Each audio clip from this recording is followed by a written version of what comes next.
Thank you very much for giving me this opportunity, Mr. Anil. Thanks for organizing this and inviting me to come and speak to this August audience. And I know you're doing a great job, and there are policymakers who are listening to this.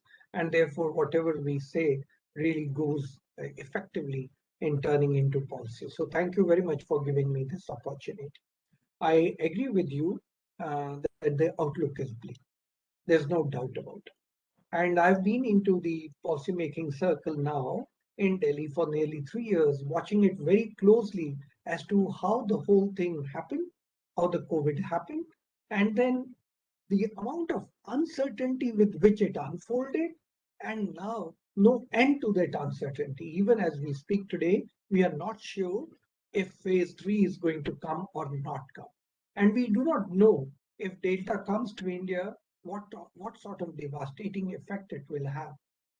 The sad part is Delta is playing very harshly in the US, but US media is not really showing us all the things that are happening because of Delta variant. I'm told there are places in the US where there are no beds available, where oxygen is going to just get exhausted, even in America. So that shows how devastating COVID has been. The last year and a half, I would say, starting from March, has been really unbelievable. Very, very uncertain.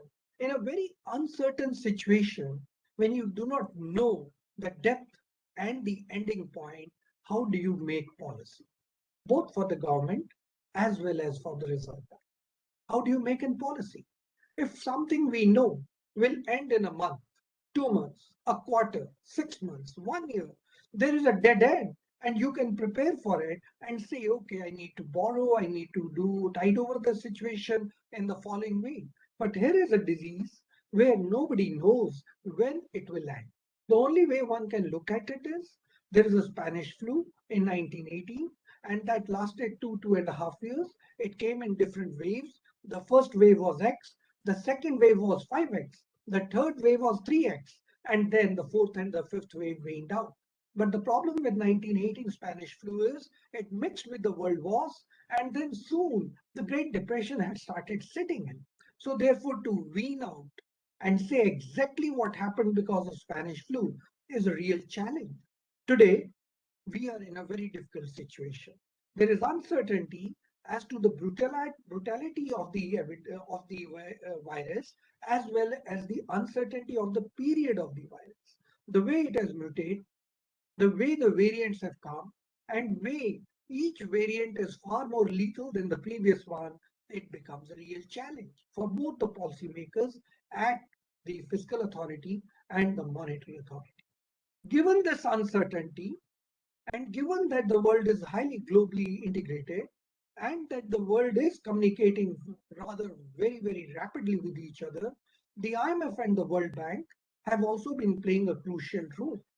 The IMF has scaled down its growth for India, and understandably, because and in the latest estimates that they released in July, vis-a-vis the estimate that they released in April, because the second wave was so devastating in the month of April, May, and June. The third variant, the third attack, the third wave is still uncertain. Will it happen? Will it not happen? Though most of the countries are prepared, India is also prepared. What will be the impact of it? Going by the Spanish flu, as I just said, the first one is X, the second is 5X, the third is 3X, or between 3 and 2X. We at EGRO have estimated, and we feel it will be somewhere between 2 and 3X. If that be so, it is still very, very dangerous, because we in our country are entering into the productive phase. If you remember, and I'm old enough to remind, earlier we used to have a busy season and a lean season policy. The busy season starts and is connected with the festivals in the country. The festival season is starting. In the festival season, growth is generally high. Monsoon is over, and therefore we can become very, very productive. But if this third wave hits us in the peak season, in the busy season, its impact on growth is much more higher than we would just normally imagine. So now The outlook is that we are in a very uncertain period. Over the previous 1 year, the government, through its Atmanirbhar Bharat Abhiyan and various phases of it, most of it announced in May 2020, was able to handle, guide, and to some extent sustain the economy. The credit guarantee schemes have been started. The partial credit guarantee scheme was started. For MSMEs, NBFCs, the EPF contribution of large corporates, housing sector, street vendors, mudra loans, name it, for different sectors of the economy, something or the other scheme had been announced. The production linked incentive scheme for 13 sectors had also been announced. The mega investment textile parks, the national infrastructure pipeline, which was announced, the economic corridors, the national rail plan for India 2030, they've all been announced, which ensure sustainability of some activity in the country and so that the growth doesn't bottom out. As far as the Reserve Bank is concerned, they have one major instrument, the interest rate. Right in the beginning, they realized there's a crisis and they reduced the interest rate. Though I have been saying it needs to be reduced further, but at 4, they have held it constant. That is okay. They have been also giving incentives to exporters, which was important, giving them benefits. The time period concessions for remittances that were given. For the corporate sector, the banks were said asset classification standstill and therefore some breathing space. They were also very, very comfortable in following an accommodative monetary policy, which to some extent I would say was accommodative policy even for the sectors, MSMEs, NBFCs, and the corporate sector as far as asset classifications are concerned. To ensure flow of resources, large exposure framework was widened and therefore the banks could lend it more. Now, your question, what can be done? Now, I was just a month and a half back chairman of Punjab and Sindh Bank, a public sector bank, and therefore most of the discussions would come to the board. And the Punjab Sindh Bank itself had been passing through a very critical phase for 13 quarters before it turned into profits. From my own experience, as well as my understanding of the economy as I would see it sitting on the board, I can say this is the time when the corporate sector will have to tighten its belt. And how do you do it? Of course, as an economist, I can tell you if the corporate sector tightens its belt, the demand, the purchasing power automatically gets impacted. But I will come to it in a minute from now. So, how does the corporate sector then take care of these curtailing of costs? I think there are certain things which we did, which corporates we know were planning to do, and those were reducing the fixed costs, entertainment, marketing, all these costs were reduced and minimized. Just the survival of the industry had to be ensured. The capital expenditure had to be postponed. That means the cost of salaries, and that also you and me know it, the cutoff of the salaries ranged between 15 and 50%. But then sustaining production, sustaining employment, and I tell you, this is something which is a case study which we will have to do once things settle down in the rest of the world to sustain demand. They had to come out with the unemployment allowances. In our country, just because the Prime Minister said, don't lay off people, most of the corporates did not lay off people, but then they reduced their salary expenditure. And this is a case study how the Prime Minister says and the country follows. This reminds all of us, especially Lal Bahadur Shastri saying, we are under a food crisis. Can you just skip one meal? And that's exactly what happened so many years later. Of course, new recruitment had to be curtailed.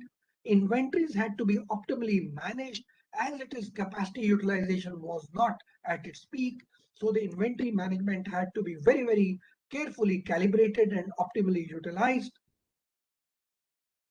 And one had to contain the receivables and monitor it. In the banking industry, we were very, very careful with the recoveries. We had to take care of that. And then, of course, we had to file for bankruptcy in case that is essential. Now, one thing which I want to say is the Reserve Bank. and the government even recently came out with a pre-pack scheme for the MSMEs. So, in a way, they were thinking, ready, where are the stress and how do we address it? Some of the companies, some of the corporates have gone for raising private equity with a large dilution in equity for promoters to save their units and then liquidate the non-core assets. And that I think is very important.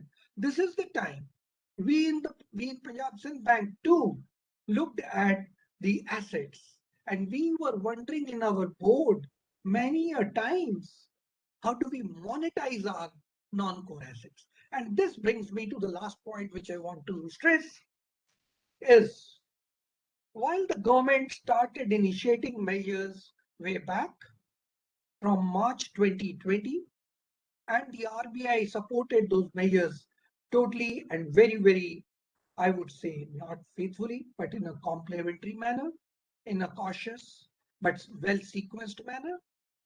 Now is the time. And this is where I think there's an opportunity for the corporates. Whenever a country is in a crisis, and this time the whole world is in a crisis, we have to look at how do we now wriggle out the word that you used. How do we wriggle out? Now, the asset monetization scheme of the government, to my mind, is a great opportunity for the corporate sector. Look at the sectors in which the government has announced it, all encompassing roads, railways, power transmission, power generation, telecom, national gas pipeline, petroleum products, warehousing, mining, airports, seaports, sports stadium, and urban real estate. The corporate sector in this country can find the area in which it can participate with the government and take the benefits. These are brownfield projects. That means the capex is not required. It's all there. And all that you need to do is bid for it and start participating in it. Now the government is open. Of course, I was going through the guidelines. This can be 25 to 30-year contractual assignments. This needs to be really tapped into by the private corporate sector. And I would say not wriggle out, but I would say flourish. And both the government and the private sector flourishes. And let me just say two things before I close. One, if you want, and if we want, if India wants a $5 trillion economy, it's not going to come with police force, army, civil services, bankers. No, it is going to come from the corporate sector. The corporate sector has to lead, and only then we become a 5 trillion and a 10 trillion or a $20 trillion economy. There's a great example to quote. China was almost where India was in 1978, but the corporate sector, 960,000 foreign companies operating in China, made it a $12 trillion economy, higher than Japan, and chasing America by now. So that is the power and strength of the corporate sector. So we need to encourage it. The last point I want to make it is I and you sitting in India know that the only sector which has the maximum forward backward linkages is the housing sector. And this housing sector has nearly 270 forward backward linkages. You can tell me who has the money to build a house. But I can then come back and say there is the stock market, which is touching every day a new dizzy height. That means there is purchasing power. In such a situation, the central and the state governments should start housing projects.